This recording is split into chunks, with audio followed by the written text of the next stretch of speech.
about how you're so good at the job that you have is because the spotlight isn't being shined on you. Yeah. Ashley, you had that realization? Hola! Turning into high vibes, deep dives, where our conversations are always chill, but our ideas are deep. Let's talk about life, love, and everything in between. I'm your host, Bao Li. I'm a therapist who's just high on life. Hey, Yeah. high life. Yes. Welcome to High Vibes, Deep Dives. Dives. Should we all say it together? Welcome to to High High Vibes Vibes and Deep Deep Dives. Dives. That. So today I have my two very, very good friends on the show with me, and then I will have them introduce themselves. My name is Bao Li, and I'll be hosting this show. I am a mental health therapist, and I've just been really also working on my own healing journey. That's why I decided to start this podcast, to be able to share kind of like what I've learned through my process of healing my traumas with the world. And coming from my background of having therapy too, it just felt like it was my calling to do this, you know? So then that's why I invited you both too, because you're both very special to me. Really great friends to me. That's how the podcast was birthed. And it's just come kind of like in passing when we hang out, gardening. We just have a lot of really good conversations, and I just feel like it would be really beautiful to share that with people. Hello, I'm David, and I'm also a mental health therapist. That's also going to therapy. Yes, I'm also on my healing journey. And the reason why I'm doing this is because Bao had this brilliant idea of having this podcast, and I thought, what a wonderful opportunity to talk about how this healing journey has been for me, for you guys, and to see how people relate. So yes, I love it. And that's me. I'm David.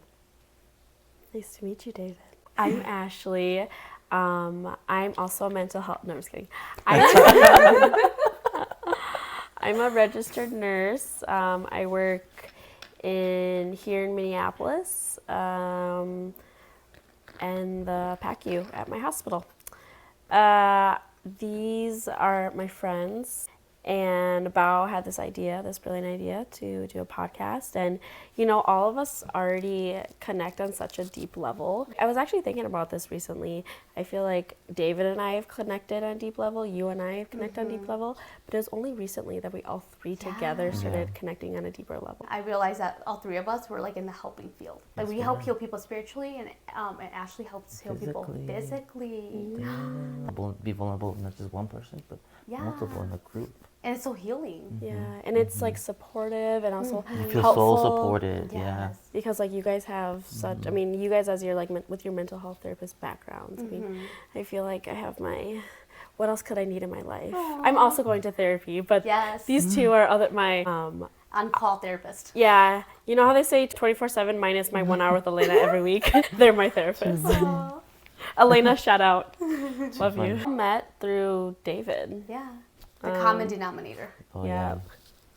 The star of the show. David and Bao have been friends for years now, Like or 2 a couple years. years. How long? It'll be 2. This will be the 3rd year. That's such an amazing friendship. Oh, I know. What you guys have is so beautiful. I know. And not a lot of people have the privilege of having this in their lifetime.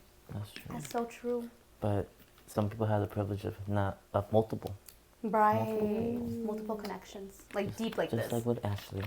Yes. Yeah, so I met Bao through David. Yeah. We dated for a good amount of time, and so that's how we met each other, right? And became besties. Obviously, we're no longer together, but we're still besties as well. Yeah. You guys, like my inner child feels so safe. I feel like 100% safe here. Yes. Like I don't have to be an X, Y, and Z person. I never feel judged. I just feel support and love. This first episode is so special to me because I saw this on TikTok. There's 4 prompts. You need to copy and paste it, and then it will give you results. It helps you identify like unspoken narratives that you keep telling yourself and your triggers. It comes up with like a plan for you to how to get out of that loop, how to get out of that pattern by doing new healthier patterns. So in some ways reprogramming yourself. So then I tried it, and I was just like mind blown by the results. Because I was like, holy shit. My very first word was like, oh, ChatGPT called me out. Because those are things that I thought about, but I never said it out loud. You know, because you get scared. Because if you say it, then it's true. Yeah. So that I was like reading through it. I was like, oh my God. I was like, this is really like me. And those are the shit I need to work on. And then I decided that I want to share that with my friends. And I'm like, it would be so cool for all of us to talk about our results together. So that's what we're doing today for this episode. I definitely felt called out too, but I also feel like I was like, damn, the potential for AI. A therapist AI. But disclaimer, You guys, AI therapist. low job security. For once in my life, I feel a risk to my job security. Yeah. okay, but disclaimer, you know, like AI is not an actual clinically That's true. licensed therapist. I know what Don't you try mean. it at home. That's not your licensed therapist. Yes. Yeah, you still need to have a real therapist. Keep us in business, please. That's why we're doing the podcast. Yeah. Like, there's not very many people in our lives that are able to call us out and then us not be, there's like no judgment. Like there's no judgment on ChatGPT side or like our side. Because to call someone out like this, it could cause tension. Like you said, we don't say it out loud because we're ashamed. They're our deepest, darkest Right. secrets. GPT is kind of this like omnious presence. Always All knowing. seeing, yeah. All seeing, all knowing. I did notice that some of the things that were in here I have spoken to you guys about. It's like maybe based on people's like traumas. If another person says it, they might take it as their perspective might change because maybe their traumas, right? But in AI, it's like it's not a person. There's no malintention. There can't be no malintention. So it's like, Totally unbiased. So maybe reading it, you're like, oh, you're actually like giving it a chance, you know, to be vulnerable and maybe accept what you're reading or not. Where the hidden narratives that the AI presented to us. Like for me, it gave my 3 hidden narratives that could be the underlying narrative of a perspective of how I see the world or try to behave in the world, which is control, perfection, and rejection of vulnerability. Definitely fear of vulnerability, because that's something I've just been recently, you know, kind of processing, trying to heal from. And the control, I feel like just a little bit. Perfection, that's the one where I was like, no, I don't strive to be perfect or anything like that. So, you know, interacting with the ChatGPT, I was like, nope, I agree with this, but not the other ones. But then later on, throughout the prompts, it called me out, like saying like, hey, I know you just said that you weren't perfect. I know you're not striving to be for perfection, but there's still hidden narratives have like unconscious like forces that you can't really notice that you're doing. And I was like, not true. And then I started thinking, and it gives you examples, and I'm like, oh, fuck, you're right. What was it? An example that I thought about is that I don't speak up in like meetings or anything like that unless I am 100% sure I know what I'm talking about. Because one, fear of the vulnerability part. If there's any risk of me like getting embarrassed or making maybe like people think that I don't know what I'm saying, I don't want to say it. I won't speak up. And I think that's a little bit like perfectionist. But I think it's really cool that ChatGPT was able to like find this about people. I'm kind of like maybe thinking, since it's AI and it has so much knowledge, everyone in the planet, right? That maybe it's a common theme among most people in the population. Maybe they have a hidden narrative of control, trying to be perfect, rejection of vulnerability. And it makes sense. I mean, we have so much trauma in this world. I know. The population carries so much generational traumas. For example, like in the Hmong culture, I feel like very normal to like get married when you're like 14, 15, right? So if you think about it, all of these parents were like teen parents who barely knew themselves, trying to raise kids, trying to survive every single day to make sure there's food on the table for them and their kids. And then they have to keep having more kids so that the kids can also help out with farming. Then obviously as a parent, you can't really give your attention and love to like 6 to 10 kids. Then their kids like develop these hidden narratives, Yeah. you know, of control, perfection, and rejection of vulnerability, because there's a lot of parental trauma as well. Exactly. And then the saddest part is that our parents don't know any of that, you know? Yeah. Like they're so obviously like not by choice, but they're just not aware of that. And in their mind, they don't see as mental health, they see as like, we love you so much, we sacrifice all of this for you. Then that should be love. But they don't understand that as children, we need a lot of different forms of love, like physical, emotional, verbal, like all of that. But then our parents is like, here's food, I fed you, you're alive. Use your basic necessities. Yeah, you should be grateful. Stepmom, she's a therapist. She told me about trauma and how generational trauma works, even if you weren't raised by your biological mom or dad. Like, Their trauma is still instilled in you, the whole nature versus nurture thing. And it all just comes from looking at somebody. Like when you look at somebody, there's so much emotion in our eyes that you can transfer that generational trauma down to your baby. That's makes crazy. That makes sense with mirror neurons, if you know about that. No, what is that? From what my understanding is the ability to have empathy. So without mirror neurons, we would not be human beings with empathy. So what these neurons do is mimic the feelings or the faces of people we see, and then so that it's kind of like putting yourself in their shoes. That's what mirror neurons does. Like it puts ourselves in the other person. Like if they're having a happy time, we feel happy because it mirrors that. If they're having a bad time, in general psychology has been striving to be in the scientific world as the actual science, right? Because they always call us soft science. Yeah. So like when they found out these scientific discoveries that now really support like a lot of mental health theories and psychodynamic theories, like the mirror neurons. Like that's how we have empathy. Everyone has the ability to have empathy, unless there's obviously abnormalities, of course. So what was your result, Ashley? So Bao gave us 4 different prompts, and the first one was talking about like our hidden narrative and our subtext. What was the second one talking about? Deep-seated triggers, right? Yes. Yep. And then it talked about our patterns as well. And the third one was what to do. Yes, the Pareto principle. Yeah, Pareto. And then the fourth one was what I need to know, and like pretty much summarizing it all. So in part 1, I didn't really connect with what they were offering me, what they thought were my deep-seated triggers. I was like, kind of. I mean, not really though. But I feel like it wasn't until we got to the second, third, and fourth section where I was like, ChatGPT called me out. Yeah. I was like, dang, this is so deep and so crazy. My hidden narratives were self-inquiry. So I searched for validation in a deeper way. And it told me that I'm also skeptical about seeing if anyone can really see me for who I really am. And it told me that that's one of the fears that I do have is if anyone is able to really understand me. And we'll talk about this, but I later figured out that I'm putting myself in that position. I'm not allowing people to come into my life. Oh. So in some ways you're like 1 foot in, but also 1 foot out. That's exactly that's the exact words that they would say. Oh my God. To protect myself, I have 1 foot out. It also said that I test people. Knowing that they're gonna fail, I still test them, which then validates my thinking. As humans, it's very natural for us to look for the odd thing out or look for the bad thing. But I feel like for me, it's like that times more. Like I do it in order to keep the narrative as no one understands me. And I think it's weird because I feel like in the past, I used to think, nobody understands me because I had a really hard childhood.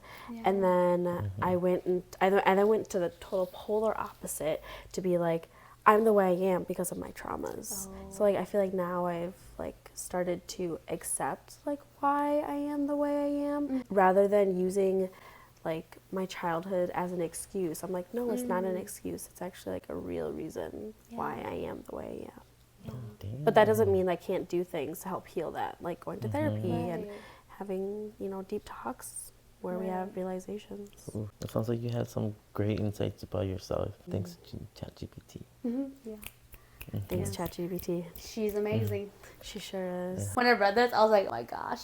It says that you are the common denominator. I'm the reason why I'm in this cycle. Your word verbatim. Was it that was the first thing they told you? Yeah. It called you out right away. Yeah, I did. It says your repeated patterns stem from your own unresolved issues, not external circumstances or people.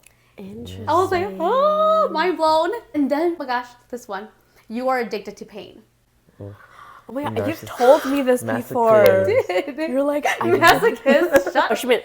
Yeah, no. You choose chaos because it feels familiar and validates your inner narrative that love must be hard or painful. Oh my God. And That blow my fucking mind. No, like my mom passed away when I was 1, right? So I think that's like my biggest wound, right? Without me even knowing. So it's my abandonment wound. And then like growing up, like my parents were not present. You know, they were physically present, but in all aspects they weren't. So it was just me and my siblings raising ourselves. When I said that, I was like, it's true, because I've always been surrounded by like chaos, and I always felt like love had to be earned. It's hard and it's painful and it's like chaotic, and that's what love should be. But actually, it's like now that I'm healing, I'm learning that love is actually the total opposite. It's calm, it's peace, it's like stillness. But I never had that as a child. Like it was so chaotic, you know? So when I read that, I was like, oh my gosh, hold on to your seat. Buckle up, bitch. And then the last one, the real fear is actually facing yourself. It says, at your core, you're terrified of being alone with your true self, fearing you won't be enough without external validation in relationships. You know what's really interesting? Yeah. So I actually just had this conversation with David this morning, but like y'all are therapists, so I see you guys as so like mentally intelligent, emotionally intelligent, like you got your shit figured out. And I was actually telling David this. I'm like, I never realized that like you were going through things because you always made me feel better. You were always listening to me, but the attention was never on you, David. And you were talking about how you're so good at the job that you have is because the spotlight isn't being shined on you. Yeah. Ashley, you had that realization? He did. Oh, in talking, you realized that.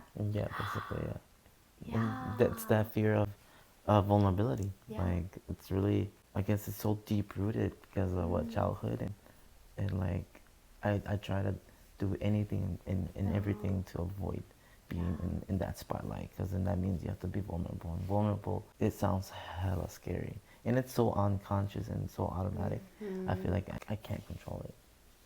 That you can't control, like not giving into it. So then I avoid it by putting the spotlight on someone else, by trying to help them. Because in a form, it's you're distracting from looking into your own pain. Yes. And by using it as a distraction to help other people. You're healing others. Yes. But that part was so unconscious. I was not aware of it. I feel like once I started being aware of it, I had to make the conscious choice of putting myself out there and being vulnerable. So then that's what I've been starting to do, you know? Yeah. What was that moment when you realized that? Like, what made you come to the realization? Honestly, since I started therapy, I think, like, it was like since I was started reflecting and introspect about my own life and my childhood. I guess I was able to, like, be aware of the moments where I started being guarded, I guess, too guarded. And it's been a pattern, and I've noticed. But now I'm noticing where I'm doing it in the other areas, like at work, real life, like at work and stuff like that. Because I thought I wasn't doing that. I thought I was someone that is totally vulnerable, trying to like heal from it. And the way I'm doing that is by purposefully being vulnerable in spots that I used to fear. Yeah. I bet it's super uncomfortable at first. It is. Yeah. Yeah. So when Bao first invited you, was your first sense, no, I don't want to be I followed? don't do that. Really? Yeah, right away. But That's so beautiful. Oh my God, Dave, I didn't know that. Thank you for sharing that. Yeah, and thank you for being here with us. And that's why I'm like thankful for Val for allowing the space. I love that, like, you are such like I would say like a beacon of like light and like hope for I feel like the Latino community, especially Latino men. Because I just see the way how you slowly help those around you, like showcasing and role modeling that it's okay to be a man in our culture and express our feelings and be vulnerable.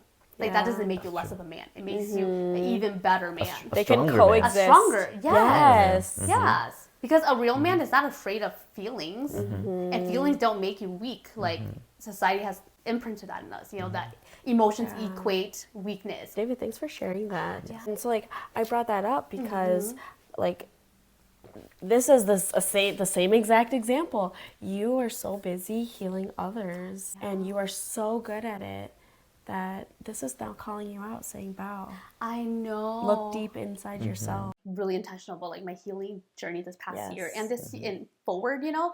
And when it talked about me being terrified of being alone, I was like, you know, that was so true for the longest time.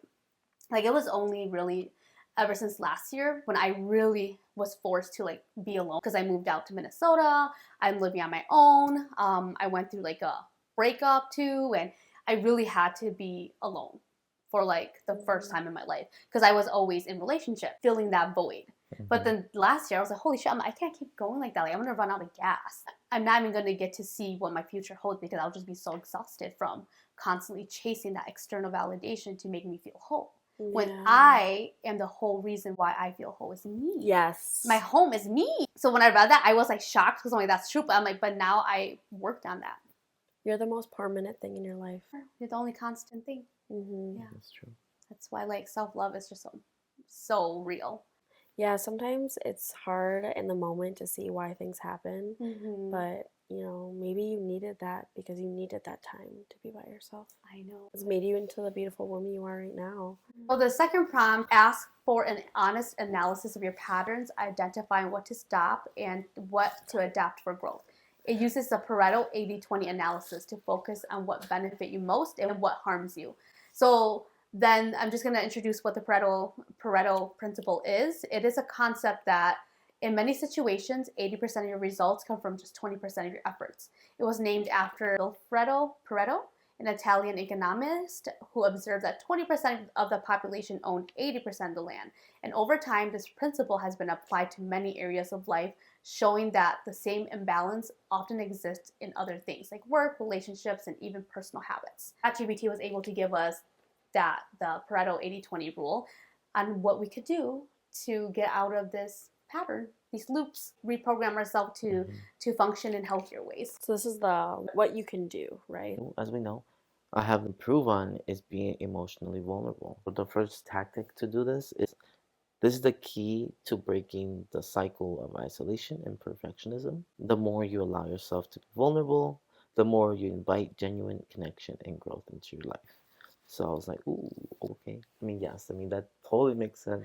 It's obviously easier said than done. The gist of why emotional vulnerability would be beneficial to me, right? Or anyone, I would say, actually. Right. Next is self-acceptance, learning to accept yourself as you are, with the flaws, failures, imperfections, is the foundation of emotional freedom. This mindset will allow you to take greater risks in your personal and professional life. I feel like I've worked a lot on this and for a long time, but I guess I can always, that's why every time I figure something else out, instead of like hating myself something, I do start hating myself for it at first. But then later on, I'm able to like actually accept it and love myself for it. And when I discover something new about myself, and I'm like, that sucks, like, and I love myself for that. So I strive to keep doing that. For example, when I was reading one of the hidden narratives, which was like perfectionism, right away my initial like feelings, so I was like, reject it. Nope. I don't want to even like be known as someone that's a perfectionist, And I was like, no, that's not me. But then it called me out. The third one is mindfulness and emotional awareness. So deepening your emotional awareness will allow you to recognize and manage deeper layers of fear, shame, or anxiety that often drive your perfectionist tendencies. That's what it is, tendencies. Meditations. Great way to like analyze your body, the way you're feeling, thoughts, and come up with like really great insights about yourself. Because you're connecting both the body and the mind. Yeah, exactly. And slowing down and allowing yourself to feel. Yes. Because I feel like sometimes our emotions are so big that we don't know how to detangle it. But then once we relax and settle down, we're like, okay, this is something easier to chew. Yeah, smaller to take apart. I love that. I like how you mentioned mindfulness is like a way to detangle your mind, because I think that's true. Because when you're like someone that isn't being mindful and they have also like maybe problems with anxiety, one of the triggers for anxiety is overthinking. So mindfulness really helps with that detangling of those overthinking thoughts. The fourth one is focusing on connection rather than avoiding vulnerability. Focus on connecting with others on a deeper level. Sharing your struggles, fears, and joys will foster more meaningful relationships and improve your emotional well-being. And this is something I've been definitely trying to do more too. Just being a little bit more vulnerable in terms of like communicating how I feel about things in my life with both of you guys and with and honestly with other people that I'm just that's in my life, right?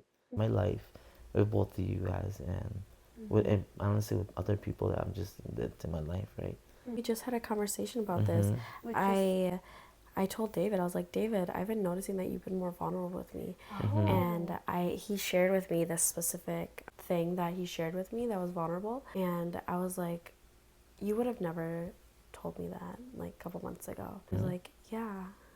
I'm making the conscious choice Yeah. to be vulnerable. Not automatic yet, Yeah. but eventually, as I heal, it would be automatic. And you it's know? a muscle memory. You have to keep practicing it for it to, because like when you're healing, it's not just like I recognize that pattern, I'm good. You have to consciously, like you said, deliberately, intentionally work on it, especially when you see that cycle repeating. And I don't want that cycle to be repeated. Yeah, because it's exhausting. The bottom 20% to reduce, curtail, or eliminate. So the first ones were to optimize and champion. So that's the 80%, Oh right? my God, that was one of mine too. Oh really? Yeah. Wait, what is it? Optimize and champion. Ooh. Yeah, that's the purpose of the 80 part. Yes. Yeah, and then champion the emotional vulnerability, self-acceptance, mindfulness, focus, and connection. And the bottom 20 is reduce, curtail, or eliminate. So things that I need to definitely limit and eliminate. Okay. So it's perfectionism. It's number one. It's so funny. David, I never knew that about you, that you were a perfectionist. I That didn't surprised know me too. either. But letting go of this will alleviate emotional strain. And I think it would definitely. And I mean, I feel like I'm not like a perfectionist to like T or something, but like it said before, it's more of a perfectionist tendencies. It's so interesting because like ChatGPT like analyzes how far back, how far back do they analyze it?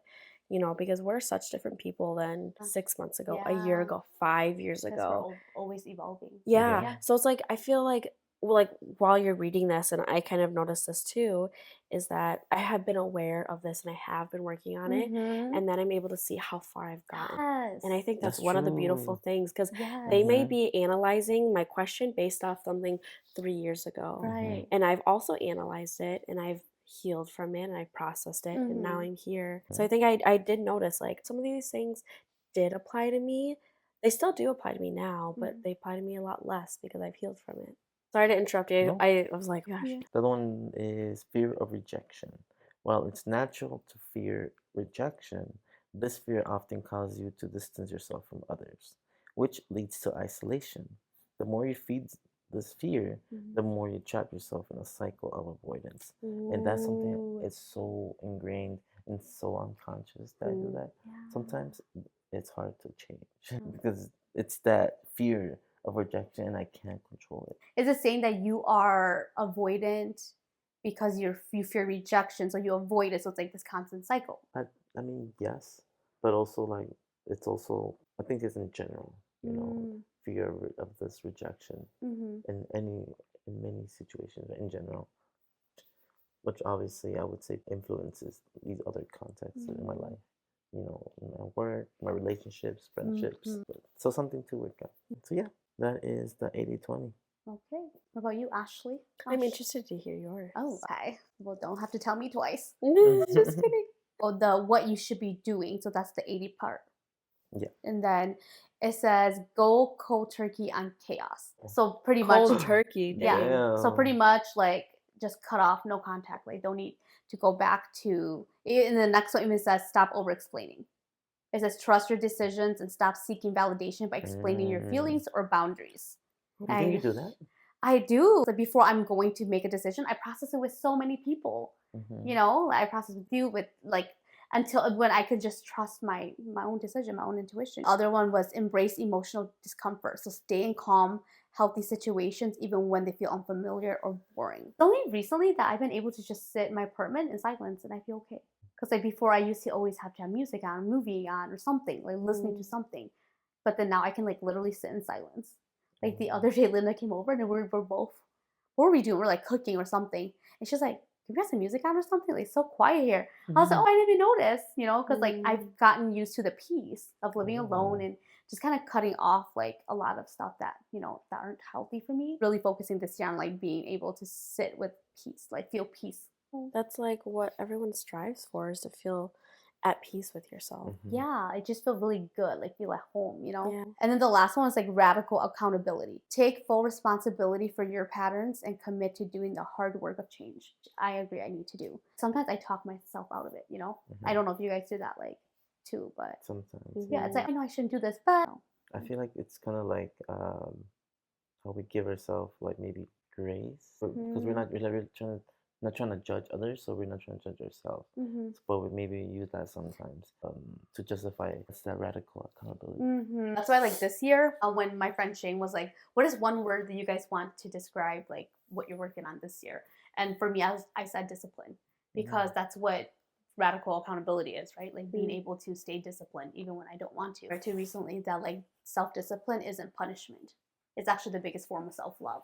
Yeah, you do all the uncomfortable stuff now so that the future version of you can live the life you want, That's beautiful. I know.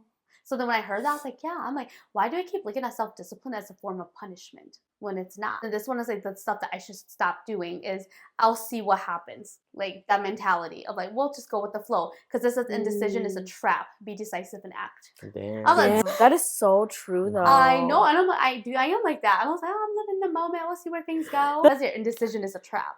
Yes. You need to be decisive and firm with your decisions. Yes. Like, yeah, just firm and disciplined. And then the other one's like, I need closure. Closure is an illusion. You don't need it. Just move on. Move on, bitch. Yes. And then the last one is like, maybe you'll change. And it says, people rarely change in the way you hope. Believe what they've already shown you. And that's me. I always see people's best potentials and the best version of them, even though they're not there yet. And that's what's keeping me in this loop. But I'm keeping myself there. One that said that if someone couldn't talk, would their actions make you feel loved? So we got to stay on that and not give so much of our time and energy to the maybe. I like this one too, the self-compassion reflection. So I did this challenge where for 30 days, every single day, I wrote something that I love about myself or something I'm proud of myself for 30 days. So that I'm going to do like a separate video talking about that. That's right. Yeah. How did that go? It went really good. Like I would read what I write the days before and I'm like, yeah, you're right. I am those things. Like it got easier with time to start noticing the good stuff.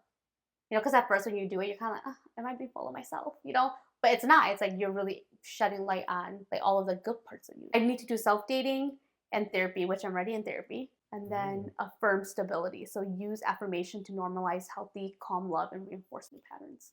I think therapy is self-dating. You dating yourself, yeah. How so? You are getting to know yourself better on a deeper level. That's true. And there's always more layers to peel back for sure. There's so many. Can I share? One of the strategies is radical self-honesty. So like every single day. I think this is something you had mentioned. Start with full and brutal honesty with yourself. This doesn't mean the polite self-talk or the surface level acknowledgement of feelings. It means staring your deepest fears, insecurities, and negative patterns directly in the face and being truthful about them without making excuses why it works. So then without this honesty, you'll continue to allow yourself and perpetuate the same cycles. You need to stop pretending that certain parts of you aren't there or that they aren't influencing your behavior. So the way to like manage this is set aside time every morning for self-inquiry. So you write down your thoughts, ask yourself tough questions like this one. It's a good question, I think. In general, everyone should kind of start asking themselves. Okay, what's the question? What am I avoiding? So this is what ChatGPT just gave you? So radical honesty. It's a good exercise for everyone to do. Yeah. Because then you'll start being more and more aware of what you avoided that day and what you can do better to the next day. I think you have to be careful with when you do that in general, when you self-reflect, to not judge yourself either though. Still like kind of accept it and love yourself for where you are and just be proud that you're being aware of it and you can do something about it. Well, what did you just tell me a little bit ago? I said you are the creator of your misery. Yeah. And I was like, yeah, you have to be brutally honest with yourself. Like sometimes you have to say, fuck, I'm doing this to myself. There's no one else to blame. Me. And I am taking full responsibility for it. Now it's like, what are you going to do about it? Exactly. Because I think the biggest form of love to yourself is also holding yourself to a standard to meet and not excusing it, Because if you hold other people to that standard, why would you not hold yourself to? Okay, what about your results, Ashley? Yeah. I was very like, this is the part where I was like, my gosh, like y'all are calling me out. You're like, don't look at me. You know, I was like, jeez. And it was funny because my friend was like, Ashley, what are you doing? And I was like, it's kind of personal. It's so weird for me because everybody knows all of my shit. Open book. I'm literally an open book. Part of me growing is that I don't need to talk to everybody about everything. Oh my gosh, me too. Mm. I'm like, it's okay to be more private. Yeah. Oh my gosh, I'm you know the what? opposite. I'm like I need it's to okay. open up. It's okay to open up. Yeah. Okay, so this is what happened. Remember when I called you on Friday Yeah. night? This is what happened. I started journaling and I was like, my hand's really tired. I was like, let me just voice it to Bao. I want to process this, but I just need to tell you. Like, man, I should start doing this more, like voice journaling. You should. I do that. Yeah, it's awesome. ChatGPT called me out. So like another thing that it told me is that with my people pleasing, I need to be more direct, especially how I feel, and I need to be more raw with people. You do that. Do you? I'm working on it. Yeah, and I do feel comfortable being raw with you guys because I know you're not gonna judge me. Yeah, I noticed that. Yeah. Because I'm like, I've always seen that part of you. So when you said that, I'm like, wait. Yeah, but I guess, we don't know. We don't see her in other environments. That's true. But it's something that I've been working on. Okay. Yeah, definitely been working on. I love that for us. It was like, I thought you were gonna do that already, but then that's just it shows like how safe this environment is for you know. You guys make me feel really safe. That's good. Another thing is that I tend to overanalyze. I overthink everything. And ChatGPT was like, slow down and experience it. Live in the moment. Stop analyzing it. And just, things are going to be how they're going to be. You overthinking is not going to change it. She told me to embrace the simplicity of life. Another thing that I need to do is I need to stop playing victim. Oh my gosh. I know. I think I victimized myself. Yeah, and then I thought it was kind of interesting because this is kind of opposite of playing victim. It's actually aligns with it very well. She said, you are far more in control of your life than you allow yourself to believe. Your barriers are not real. You just reinforce them to give yourself a sense of identity. One of the things that I didn't really talk about, but one thing that ChatGPT said is that I hate when people put me into boxes. But I myself am putting myself into a box right now. Oh yeah. But maybe that's why you hate it when other people do it. Because you're hating yourself for doing it. Yeah. There's a quote that my friend Kay, if you're watching, said. She said, real change only happens when the amount of discomfort is more than your comfortability with the situation. They told me to stop testing people to confirm what I already know, to be my authentic self, that I'll be able to then experience deep connection, meaningful, and fulfillment. They told me to just say it straight. Don't give it all the glitter and fluff. Be direct, say it straight. Damn. Do you think that's hard for you to do? Yeah, it comes from my people pleasing. I am afraid of being my authentic self because what if they don't accept me for who I am? And I always thought that it was a gift to mirror others, but I'm starting to think that it's a trauma response. Ooh, say more. Like I mirror other people's attitudes, the energy that they give off. I try to mirror it so that I keep the peace. So that everything is the same, I keep the peace, but also to like form connection with others, to be similar to them so that they would like me. I can't be my authentic self. So in some ways, like you're being a chameleon. Sounds exhausting. Yeah. It is. But yeah, I always thought it was a gift because I'm very, very fluid and I have a lot of empathy for people because I'm able to put myself into their shoes. But now I see it as like, gosh. But actually, could it be both? Like you are that. Like you do have that level of flexibility to be able to like match people's energy. That's also beautiful. And it could also be a trauma response too. True. Yeah. I do notice that it takes energy away from me. So I need to do it less. So that's true. Pour back into you. Yeah, I need to stop giving away so much to other people. I mean, I think that's one of my gifts is to like help other people and give things to people, especially when they're vulnerable, but not at the expense of myself. Yes. If you're feeling depleted, then Another thing was that I learned what to do is don't dismiss people right away. Sometimes it takes time for things to unfold, give them a real chance. And I think that comes from expecting people to disappoint me. But also, I think first impressions are super important. So when someone is different from me, I take it very personally. I'm like, and this is weird, we literally talked about this during the protest, and then like a couple days later I did this. Oh my gosh. So like I automatically dismiss people. My God.